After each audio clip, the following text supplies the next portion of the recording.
शुभ दिन। आज मैं अपनी विचार श्रृंखला के अंतर्गत फिर से एक ऐसा विषय लेके आई हूँ जिसको सबको जानने और समझने की सबसे ज़्यादा ज़रूरत है। समझते सब हैं, जानते सब हैं, फिर भी ना जाने क्यों अनजान बन खुद अपने लिए और दूसरों के लिए परेशानी का कारण बन जाते हैं। तो आज के विषय का जो टॉपिक है वो है सुंदरता, सौंदर्य। देखिए, सुंदरता की बात आती है तो हम सबसे पहले शारीरिक सुंदरता की बात करते हैं। आपने भी देखा होगा कि जो भी सुंदर होता है हम सबसे पहले उसके चेहरे की तरफ निगाह डालते हैं और उसके बाद हम उसके रंग रूप की, उसके नैन नक्श की, उसकी लंबाई की, उसकी ऊंचाई की, इन सब के बारे में प्रशंसा करते हैं। प्रशंसा योग्य होता है तो उसकी खूब तारीफ की जाती है।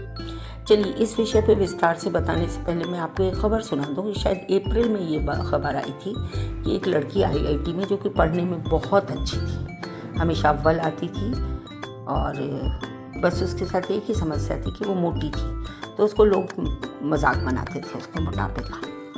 और हमने देखा भी है कि मोटापे का लोग मोटे लोगों को देख के दूर से मोटी, घर के हों, घर की महिलाएं हों, घर के व्यक्ति हों, या दूर से सड़क पे आती हुई अनजान हो, दोस्त हो, उनका मजाक बनाते। तो इस तरह इसका मजाक बनाया जाता था, जिसके कारण इसने अपने मोटापे से तंग करके सुसाइड कमिट कर लिया था। तो ये कारण इसलिए हुआ कि उसके शरीर की सुंदरता, उसकी अंदर की सुंदरता नहीं देखी लोगों ने, बाहर की सुंदरता को देखा। तो अब आप इस विषय पे हम आगे चलते हैं। अब ये बताइए कि सुंदरता का मापदंड क्या होना चाहिए। कुछ कहते हैं कि सुंदर शरीर होना चाहिए, कुछ कहते हैं सुंदर नैन नक्श होने चाहिए, किसी की आंखें खूबसूरत होती, किसी की नाक सुंदर होती, किसी के हाथ पैर सुंदर होते हैं, किसी का रंग गोरा होता है। गोरे रंग को तो अपने आप ही सुंदरता का मापदंड मानते हैं, जबकि हमारे तो भारतीयों में तो काले रंग को सबसे ज़्यादा सुंदर माना जाता है।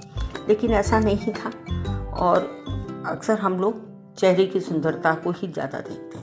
दिल कितना सुंदर है हम ये देखते ही नहीं। सुंदरता वो नहीं होती जो हमें आईने में दिखाई देती है, बल्कि सुंदरता वो होती है जो कि महसूस की जाती है। अब आप सोचिए, संपूर्ण सृष्टि को भगवान ने बनाया। अब इसमें पहाड़ भी हैं, पर्वत भी हैं, झीलें भी हैं, नदियाँ भी हैं, समुद्र भी हैं। अब उसी समुद्र, नदी में, घाटियों में मरे हुए लोग भी पाए जाते हैं, मरे हुए जानवर भी पाए जाते हैं, और सुंदर जब जंगलों में विचरण करते हुए जानवर भी सुंदर लगते हैं। तो हम मरी हुई चीज़ों की तो सुंदरता की बात नहीं करते ना, जबकि शरीर तो वही था।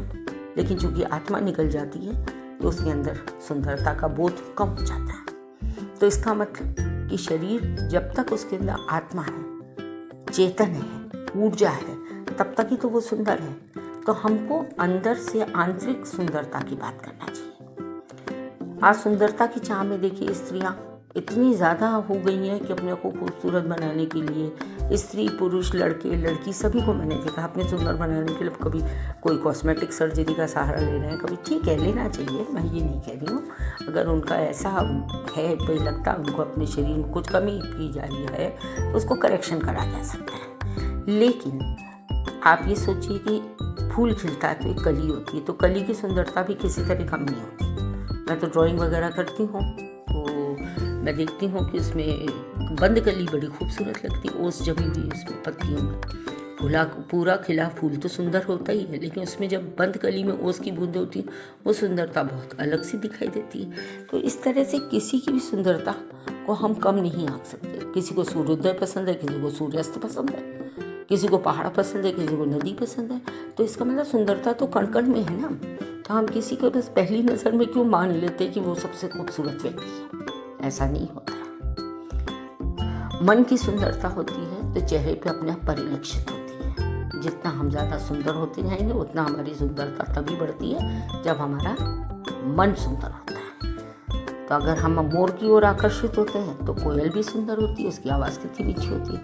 तो हर एक चीज़ में प्रकृति ने कुछ ना कुछ ऐसे गुण दिए हुए हैं जिनको कि सुंदरता का मापदंड माना जा सकता है।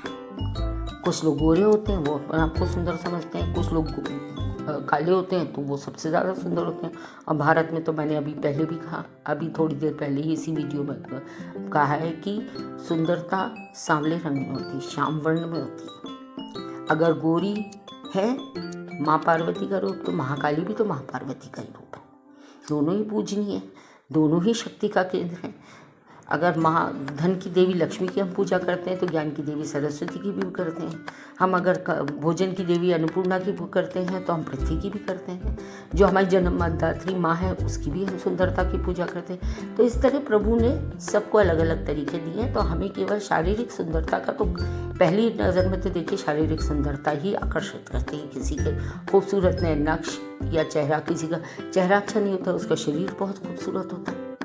तो किसी की आवाज़ बहुत मीठी होती है, किसी की आंखें बहुत सुंदर होती हैं, किसी की बात करने का अंदाज बहुत मोहक होता है। तो हर एक का सुंदरता का मापदंड अलग होता है। इसलिए हमें व्यक्ति की बाहरी सुंदरता तो आकर्षित करती है, लेकिन साथ में हमें उसकी आंतरिक सुंदरता का भी ध्यान देना चाहिए। हम किसी की भी फ़ोटो पे या किस पे कुछ भी हम कमेंट करते हैं तो वो हमें इसलिए क्योंकि पहली नज़र में तो चेहरा ही अच्छा लगता है, लेकिन हमें उसकी आंतरिक सुंदरता को भी देखना चाहिए। क्योंकि मैंने अभी कहा है कि जिसके अंदर मन सुंदर होता है तो अपने आप चेहरा सुंदर होता जाता है। धन्यवाद। उम्मीद आपको मेरी ये बातें सार्थक लगेंगी। नमिता संजय।